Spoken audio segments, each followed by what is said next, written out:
Hello and welcome. I'm so glad you're here today because I am going to be reading an excerpt from my new memoir that'll be released January 1st. And I'll tell you what, this is pretty exciting news to get this story out from 1975 when we first moved from our central Illinois home to Fremont, Michigan, in West Michigan area. And that was such a move. We had no idea who lived in Fremont, Michigan, because we had no family and no friends there. And we bought a flower shop and greenhouse operation to fulfill our dream of becoming entrepreneurs. But we had no way of knowing how to run a flower business, of any floral design experience. And Ted had had a little greenhouse in the back of the house, but now we had two big greenhouses and a flower shop to run. So we had a few hurdles to handle, but this is the day that we attend the first time the Fremont United Methodist Church in 1975.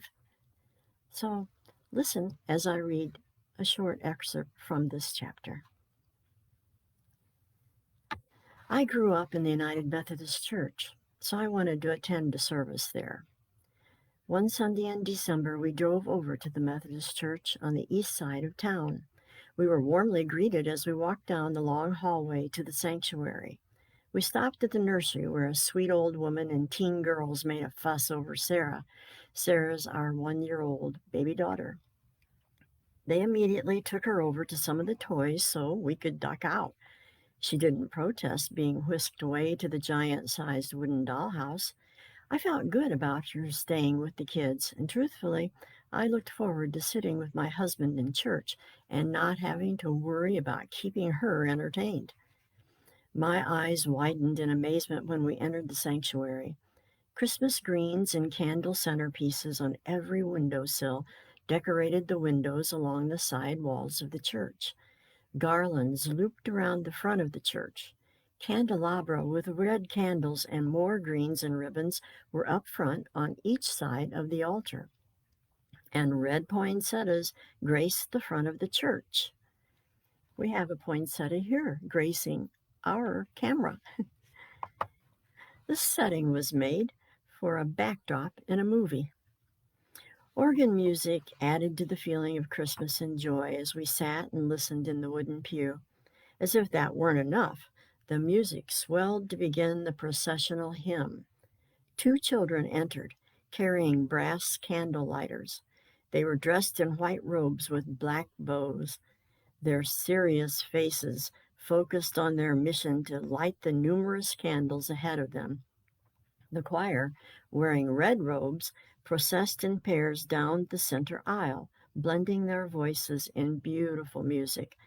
My heart swelled as we sang, "Angels We Have Heard on High," along with the choir.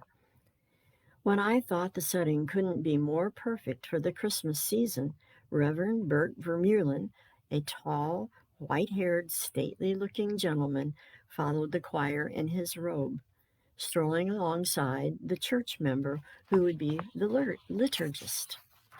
I grinned when I saw the pastor because if this were a movie set, he was the perfect man to be cast in the part as minister. We left the service feeling blessed and inspired by the teaching and the music. Several people stopped us and invited us to coffee in the hall in the church basement. For me, it was difficult to gather up the courage to go downstairs and try to make conversation with strangers. When we entered and went through the coffee line, we were greeted warmly and included in the conversations.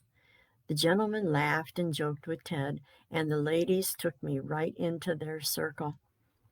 After introductions all around, one woman asked, "Are you living in Fremont now? Does your husband work at Gerber's?" That question came up many times when we met people, since Gerber Products was the biggest employer in the area. I loved their great reactions when I announced we had purchased Fairview Floral on the west side of town. "Congratulations, we'll stop in and see you," a young woman said. "Are the owners retiring?" asked another one. "Oh, you'll love Fremont." I especially enjoyed hearing the verification that Fremont was a great place to raise kids. I felt comfortable among the women my age, so asked about a babysitter and doctors and all the information I was so curious about in our new hometown. On the drive back to our apartment, Ted and I shared our experiences at church, and just that quickly, we agreed we had found our church home. So that was from my new feel-good story, Arranging a Dream, my memoir.